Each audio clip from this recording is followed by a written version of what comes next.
My husband handed me a cup of coffee one morning. Fresh, warm, but with a smell so strange it immediately raised every instinct in my body. "Made you a special coffee, honey," he said with a smile that felt wrong. I thanked him, pretended to sip it, and casually swapped mugs with my sister-in-law, the same woman who'd spent years belittling me, mocking me, bullying me every chance she got. She drank the entire thing while smirking at me across the table. 30 minutes later, she collapsed. And that was only the beginning of a nightmare that turned my whole marriage inside out. Stay with us, this story will leave you speechless. Before we start, make sure to hit like and subscribe. And really, I'm curious, where are you watching from? Drop your country name in the comments. I love seeing how far our stories travel. I always believed the most dangerous moments in life came with loud warnings, raised voices, slammed doors, or arguments that lingered like bad weather. But danger, real danger, sometimes arrives quietly, disguised as kindness. That morning began like any other.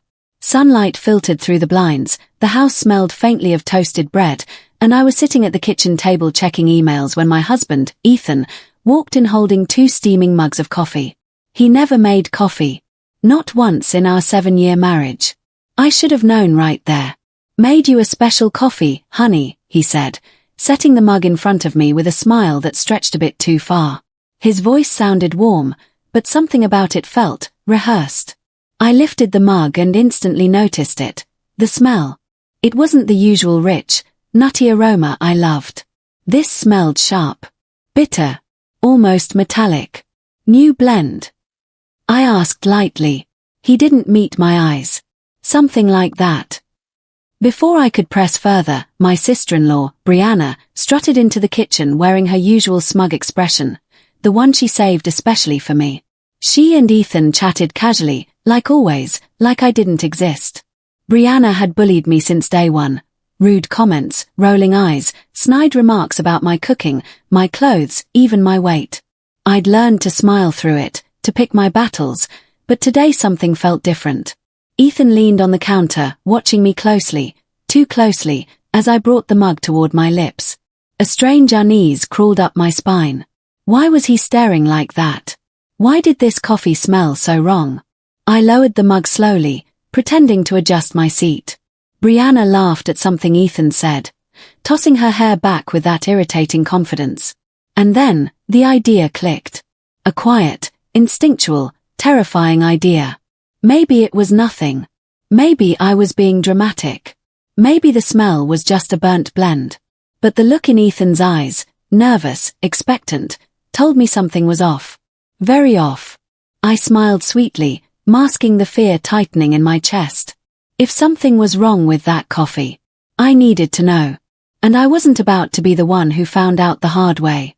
Brianna sat down across from me, crossing her legs dramatically as she reached for her phone. The sunlight caught her oversized earrings, little gold stars she wore just to feel superior. She didn't notice anything about the room, not the strange tension or Ethan's eyes flicking nervously between me and the mug. But I noticed everything. Ethan cleared his throat. "Go on, babe. Try it while it's hot." He sounded almost urgent. My heartbeat thudded once, loudly. Then again. Steady. Focused. I lifted the mug halfway, letting the steam brush my face. The smell still felt wrong, so wrong it made my stomach twist. And right then, Brianna scoffed loudly at a message on her phone, muttering something about people with no style. She wasn't looking. Her mug sat untouched beside her. This was my chance. I reached for the napkin holder, pretending one had slipped. My hand accidentally bumped my cup, sliding it toward the center of the table. With the same motion, I shifted Brianna's mug toward me, all in one smooth, casual sweep. She didn't even glance up. Ethan did. His eyes widened for a split second. Shock, confusion, something else I couldn't read. But he masked it quickly, forcing a tight smile, the kind that doesn't touch the eyes. "Careful, babe," he said softly. Too softly. I took Brianna's mug in my hands like nothing had changed. My smile stayed calm, controlled. Across the table, Brianna finally looked up. "Are you gonna drink it or just admire the cup?" "Oh, I'll drink," I said sweetly. She rolled her eyes, grabbed the mug in front of her, my mug, and took a long, satisfied sip like she was proving some kind of point. Ethan froze. My pulse didn't. Because now, whatever he intended for me, was heading straight toward her.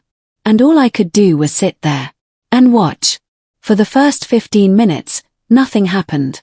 Brianna kept scrolling through her phone, legs crossed, sipping the coffee with exaggerated elegance, like she was in some perfume commercial. Ethan tried to act normal, but his knee bounced under the table, and every time Brianna lifted the cup to her lips, he stiffened slightly. I watched him. He watched her. And she watched no one. 20 minutes in, Brianna rubbed her temple. Ooh. Why is the room so hot? She muttered, fanning herself. It's not, I said quietly. Ethan swallowed hard. She took another sip. By the 24th minute, she blinked rapidly and grabbed the edge of the table. Weird. I'm kinda dizzy. Her voice was strained, confused. Not dramatic. Not mocking. Real. Ethan shot up so fast his chair nearly toppled. Are you okay? Brianna. Talk to me. I stayed seated, my eyes locked on him. He wasn't concerned like a brother comforting his sister. He was panicking. Flustered. Watching her every movement with the same dread he should have felt for me. By 28 minutes, Brianna stumbled out of her chair, hand pressed to her chest. I don't feel. Her knees buckled.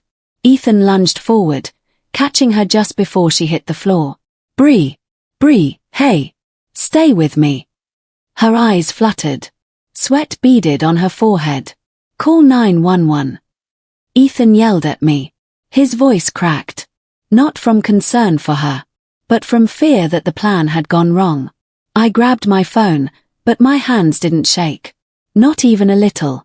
Because now I knew. I wasn't imagining things. I wasn't paranoid. Something was in that coffee. While Ethan tried to shake Brianna awake, he looked up at me with eyes full of something dark. Fear, anger, guilt. I couldn't tell yet. Maybe all three. The operator picked up. My sister-in-law collapsed, I said calmly. She drank coffee and now she can't stay conscious. Ethan's head snapped toward me. He knew I knew.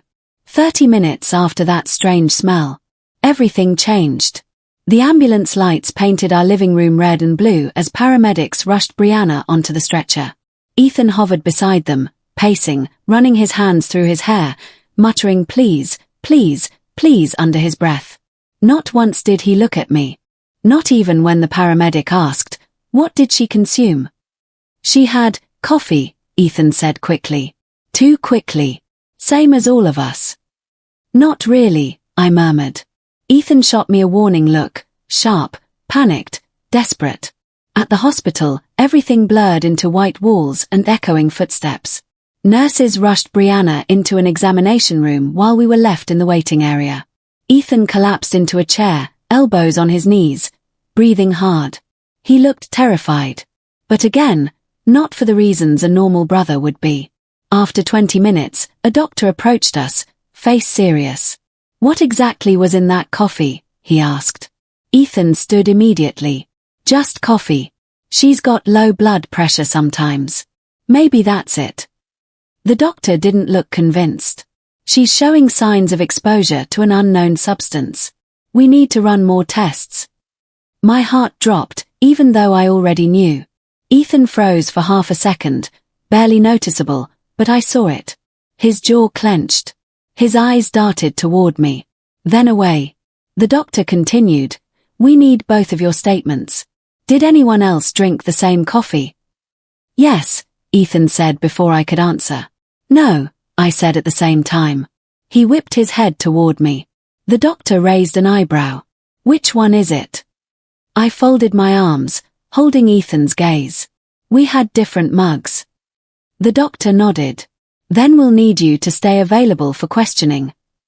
As he walked away, Ethan leaned close, his voice a harsh whisper. What exactly are you trying to do? I didn't answer. Because now, it was his turn to be afraid. Ethan paced the hospital hallway like a man being hunted. Every few minutes he'd stop, run a hand down his face, then start pacing again. I sat in the plastic chair, watching him, listening to the echoes of his lies bouncing between the walls. He kept glancing toward the doctor's office. Toward me. Toward the exit. Like he wasn't sure which direction would save him. I finally spoke. You told the doctor we had the same coffee. He froze mid-step. Because we did. No, I said quietly. We didn't. He swallowed hard, his throat bobbing. Why are you twisting things? You're stressed. No. I'm observant. For the first time, his mask slipped. His voice sharpened. You're making it sound like I did something. I tilted my head. Did you? His eyes darted away, a tiny movement, but enough to confirm everything I feared. Before he could answer, his phone buzzed. He snatched it from his pocket so fast it nearly fell. The screen lit his face in cold blue light. Anxiety twisted across his features as he read whatever message had appeared. Who is it? I asked. No one. He shoved the phone back. Work. Ethan never hid his phone. Ever. Lie number 1. A nurse approached us. Are you family of Brianna Collins? Ethan jumped forward. Yes, I'm her brother. And you? She asked me. Her sister-in-law. The nurse nodded. The doctors want to know if she has any allergies or medical history they should be aware of. No, Ethan said too quickly. She has asthma, I corrected gently. The nurse blinked. Oh, that's important. Thank you. She walked away. Ethan turned on me, anger flashing. Why did you? Tell the truth. I finished softly. Because someone has to. His jaw tightened. The first crack in his lies had appeared. But it wouldn't be the last. It was nearly an hour before anyone came to update us. When the double doors finally opened, it wasn't a doctor who walked through, it was a police officer. Ethan stiffened instantly. Mr. Collins? The officer asked. Yes. Ethan's voice cracked. Is my sister okay? She's stable for now, the officer replied. But the doctors found traces of an unknown substance in her system. We need to ask both of you a few questions. Ethan's knees almost gave out. Unknown substance. What does that mean? It means, the officer said calmly, that we need to understand exactly what she consumed and who prepared it. Ethan's eyes flicked toward me, quick, terrified. The officer turned to me. Did you and the victim drink the same coffee? I didn't look at Ethan. I kept my eyes on the officer. No. We had different mugs. Ethan's head snapped in my direction. That's not true, she's confused. The officer lifted a hand. Sir, let her speak. I continued, voice steady. My mug smelled strange. I didn't drink it. She did. The officer scribbled something down. Who prepared the coffee? Ethan hesitated. That hesitation was everything. I did, he finally muttered. And what did you put in it? Coffee, he snapped. Just coffee. I don't know what's happening. She probably had some reaction. She's sensitive. The officer's expression didn't change, but I saw the suspicion forming. Sir, the officer said, we may need you to provide a statement at the station. Ethan's breath hitched. Why? I didn't do anything. He was unraveling right in front of me. The officer then turned to me. We'll speak with you as well, For now, stay close. The doctors may need more information. As he walked away, Ethan leaned in, voice trembling with barely controlled panic. What are you doing? He hissed. I stared straight ahead. Letting the truth breathe, I whispered. His face drained of all color. Because deep down, he knew the truth was deadly. While Ethan was taken to another room for questioning, I stayed in the waiting area, my mind racing. Every moment replayed in my head, the smell, his stare, the panic when Brianna drank from the wrong cup. But one memory rose above the rest, sudden and sharp. The tiny camera he installed in the kitchen 2 months ago. He'd called it a safety measure, claiming we needed extra security because packages had gone missing. I barely questioned it at the time. I trusted him. Now that trust felt like a bruise. I stood abruptly. "I need to go home," I told the nurse at the desk. "I'll be back." My hand shook only once, when I grabbed the car keys. After that, they were steady, focused, determined. The house felt colder than usual when I stepped inside, shadows stretching across the living room like silent witnesses. I went straight to the kitchen. The tiny black camera was still there, tucked neatly above the cabinet, half hidden behind a decorative vase. I climbed onto a stool, pulled it down, and connected it to my laptop. A single folder popped up. Dated today. I clicked. And there it was. Ethan in the kitchen at 7:43 a.m., moving slowly, deliberately. He wasn't making breakfast or cleaning. He was standing at the counter with my mug in front of him. He took a small vial out of his pocket, uncapped it, poured a clear liquid into my mug, stirred it carefully, glancing over his shoulder. My breath caught. He wasn't nervous or conflicted. He was focused, prepared, like he'd done this before. Then the footage showed me walking in. He stiffened, shoved the vial into his pocket, and forced that smile, the one that had felt wrong from the start. When the file ended, my whole body went numb. He hadn't hesitated. He hadn't doubted. He hadn't made a mistake. He had meant that coffee for me. The truth roared inside my chest, cold and violent. If Brianna hadn't been there, I would have been the one collapsing. I copied the video onto a USB drive, closed the laptop, and took one last look at the kitchen, the scene of his quiet betrayal. Then I picked up my purse. It was time to show the police everything. By the time I arrived back at the hospital, the weight of the USB drive in my purse felt heavier than anything I had ever carried. It wasn't evidence anymore. It was the truth. Ethan was sitting alone in the hallway, elbows on his knees, head in his hands. When he looked up and saw me, something flickered in his eyes, fear, and something colder. "Where did you go?" he asked, voice tight. "Home," I said simply. "To think." His jaw clenched. "Think about what?" "Oh," I whispered. "Lots of things." Before he could respond, his phone rang. He jolted so hard the chair scraped across the floor. He answered quickly, stepping into a corner. "Yes." "No, I told you to stop calling me today." "No, listen, she wasn't supposed to." He glanced at me and lowered his voice. "I said I'll handle it." My skin prickled. Who was on the other end of that call? And what exactly was he handling? When he hung up, his face was pale. I stepped closer. Who was that? No one. Lie. Work. Yeah, just work stress. Another lie. But I didn't need his answers. I already had mine. When the officer returned, Ethan straightened up, trying to appear composed. "Can I check on my sister now?" "Soon," the officer replied. "But we need to clear up a few inconsistencies first."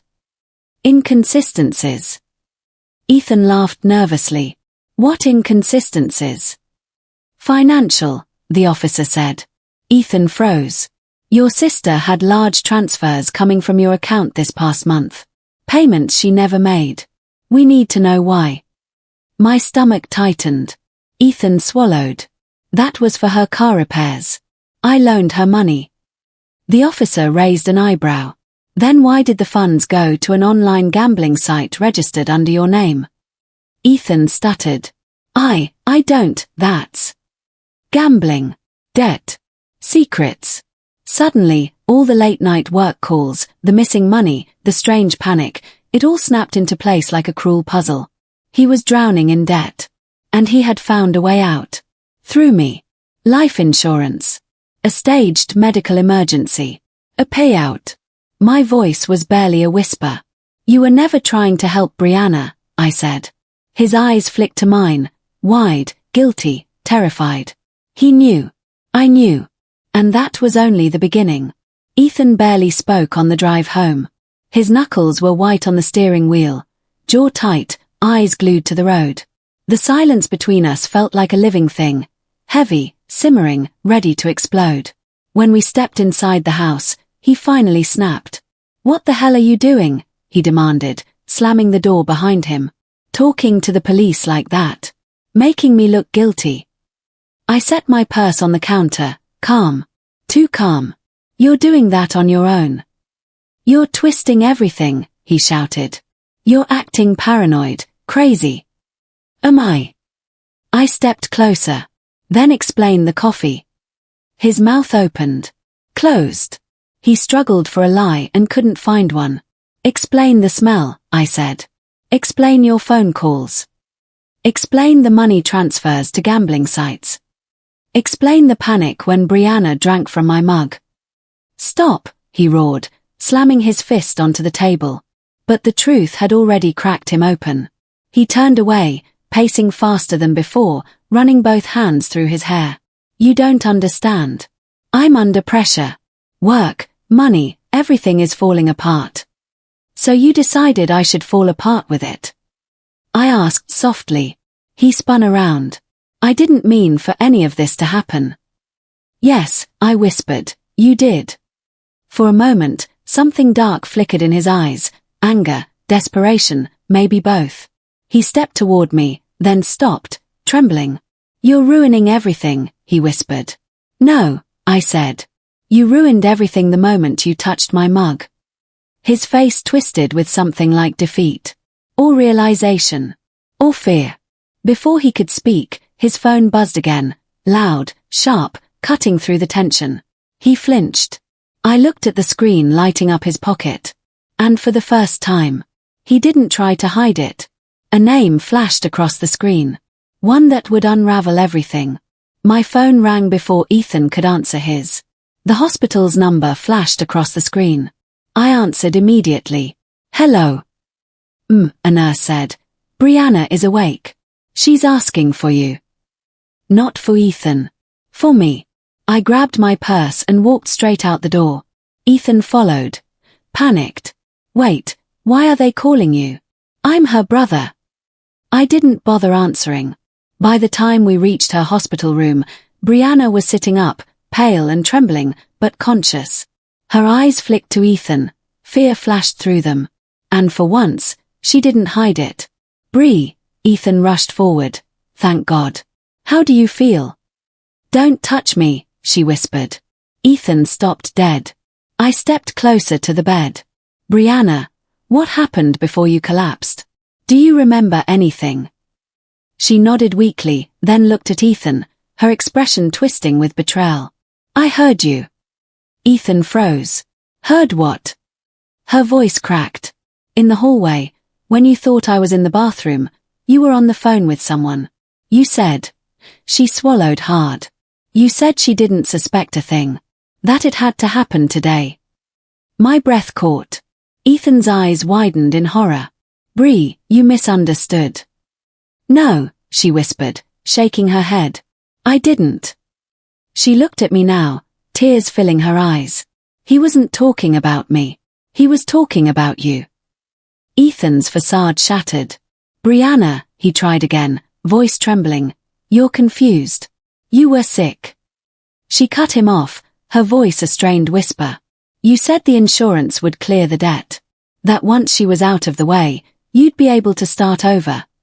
My stomach dropped. Ethan stepped back, breath shaking. Bree, please. Brianna turned to me fully now, guilt creeping over her features. I'm sorry, she whispered. I treated you terribly. But you didn't deserve this. You were never supposed to drink that coffee. The room fell into a dead, suffocating silence. And Ethan finally realized. His secrets weren't secrets anymore. The police were waiting for us the moment we stepped out of Brianna's hospital room. 2 officers, serious-faced, hands clasped behind their backs. Ethan stiffened like a guilty child caught red-handed. Mrs. Collins, one officer said, we need to speak with you privately. Ethan immediately stepped forward. No, she doesn't need to say anything without me. The officer held up a hand. Sir, this conversation is with her. Step aside. Ethan's jaw tightened, but he moved back. I reached into my purse and removed the USB drive. My hands didn't shake. My voice didn't crack. I have something you need to see. We followed them to a small consultation room. I plugged the drive into the laptop they provided. The screen lit up with the footage, Ethan standing in the kitchen, pouring the clear liquid into my mug, stirring it, checking over his shoulder. The room fell silent. The officer paused the video and leaned forward. "This is from today." "Yes," I said quietly. "This morning." "And you're certain this is your husband?" I glanced at Ethan, pale, sweating, eyes wide with panic. "Yes." Ethan lunged forward. "It's not what it looks like. I dropped something in the mug, but it wasn't poisonous." "Then what was it?" the officer asked. Ethan opened his mouth, but nothing came out. The other officer walked in with a clipboard. The hospital lab rushed the results. The substance wasn't deadly, but it was a strong sedative. Enough to knock someone unconscious for hours. The room felt colder. "And," the officer added, looking directly at Ethan, "we found your fingerprints on the vial recovered from the trash at your residence." The color drained from Ethan's face. "You searched my house," he whispered. "We had probable cause," the officer said, "given the victim's condition and inconsistencies in your statements." Ethan grabbed the edge of the table. "This is insane. I was trying to help. She's twisting everything." "No," I said quietly, "you did this to yourself." The officer stood. "Mr. Collins, you need to come with us for further questioning." Ethan backed away, shaking his head. No, you don't understand." But they had seen enough. His lies were no longer words. They were evidence. Ethan's denial unraveled faster than he could speak. The officers flanked him, one on each side, their presence swallowing any space he had left to escape. He backed up until he hit the wall, palms sliding against the cold surface. "Please," he whispered, voice cracking. "You don't understand. I wasn't trying to hurt her. I was trying to fix things." The officer closest to him spoke firmly. "Mr. Collins, you're being detained for questioning related to suspected poisoning and intentional harm." "No," Ethan said, shaking his head violently. "This is a mistake. I love my wife. I would never." "Then why were your fingerprints on the vial?" I asked softly. He froze. "And why did you panic when Brianna drank the coffee meant for me?" He looked at me like he was seeing a ghost, something fragile, something he'd already buried in his plans. "I wasn't trying to kill you," he shouted suddenly, voice echoing down the hospital hallway. "I just needed time. I needed you unconscious so I could fix everything before the debt collectors, before the insurance." He stopped himself too late. The officers exchanged a look. Insurance. Debt. Intent. There it was, laid bare in one desperate sentence. "Mr. Collins," the officer said, voice final. "Turn around and put your hands behind your back." Ethan's shoulders sagged. For the first time, the fight drained from his body. He obeyed, chest rising and falling in shallow breaths as the handcuffs clicked shut. The metallic sound echoed through me like a final truth. He looked over his shoulder as they guided him away, eyes wet, pleading, terrified. "Please," he whispered to me, "don't let them ruin my life." I held his gaze. "You already ruined mine." The officers led him down the hallway, disappearing around the corner. And for the first time since that strange-smelling coffee touched my hands, I exhaled. The next morning, a doctor called me into his office. He had a thick folder in his hands and a grim expression on his face, the kind that tells you the truth isn't going to be gentle.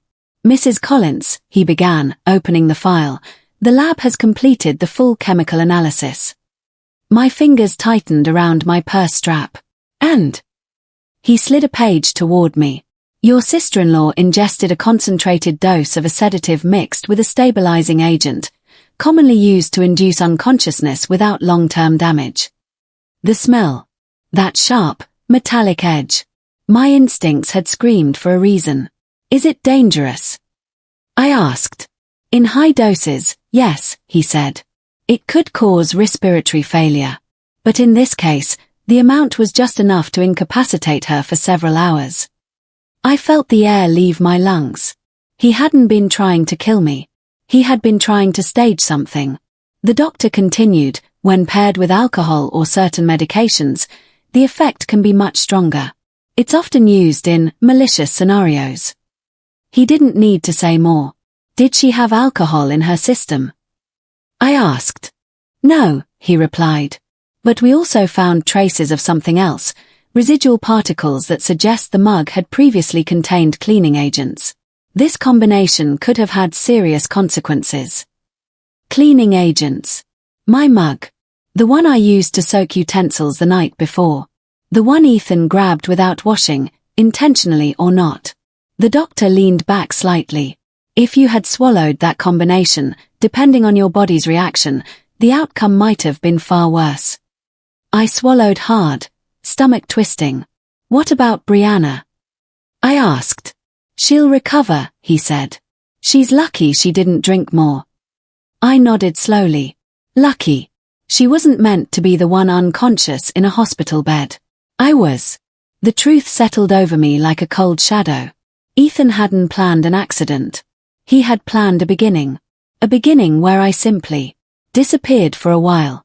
Long enough for him to cash out the life he'd destroyed.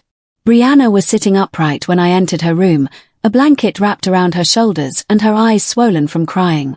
For the first time since I'd known her, she looked small. Human. Breakable. When she saw me, she immediately wiped her face. I thought you wouldn't come. I sat down beside her. Of course I would. She looked away, ashamed. I've been awful to you. For years. And you still saved me. Her voice cracked. I don't deserve that. I hesitated. Why did you hate me so much? She squeezed the blanket tighter. Because you made him happy. I blinked. She continued softly. Ethan always defended you. Always admired you. He compared every woman, including me, to you. A humorless laugh escaped her. I hated you for something that wasn't your fault. Pain twisted in my chest. Not for her words, for all the wasted years between us. Then she reached out, her hand trembling. But what he did. What he planned. I'll never forgive myself if I don't help you now. I looked at her, surprised. Help me how? I want to give a full statement, she whispered. Everything I heard. Everything I've seen. Every lie he told. I'll tell the police everything. Emotion rose in my throat, unexpected, overwhelming. She finally met my eyes. I know I've been terrible. But I won't let him hurt you. Not again. Not ever.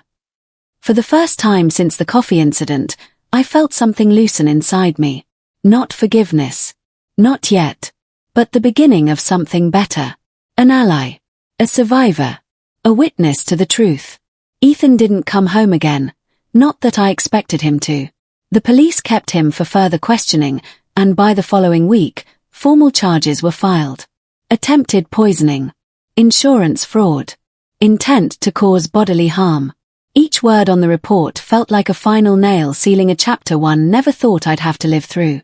I filed for divorce the same day. It wasn't anger that drove me. It wasn't revenge. It was clarity. For the first time in years, I saw my life without the fog of manipulation, excuses, and quiet fear. I saw myself standing alone, but not lonely. Just free. When I signed the papers, my hands didn't shake. Brianna kept her promise. She gave a statement that helped the detectives piece together the timeline. The phone calls, the debt, the conversations she overheard. She came over with flowers one afternoon, standing awkwardly at my doorway. I don't expect forgiveness, she said. But I am sorry. And strangely, I believed her. As weeks passed, the weight in my chest slowly began to lift. I started going for morning walks again. I opened the curtains without feeling watched. I learned how quiet a home could be when fear wasn't living inside it. One morning, as sunlight poured across the kitchen counter, I made myself a cup of coffee. The aroma was rich, warm, familiar, not sharp or metallic. For the first time in a long time, I took a sip without hesitation. It tasted like peace. Ethan eventually pled out. The sentence wasn't long, but it was enough. Enough to ensure he couldn't come near me again. Enough to ensure he faced the life he'd tried to escape by destroying mine. As I walked out of the courthouse on the final hearing day, I felt the wind against my face, soft, freeing, almost like a whisper. You survived. And for the first time, I believed it.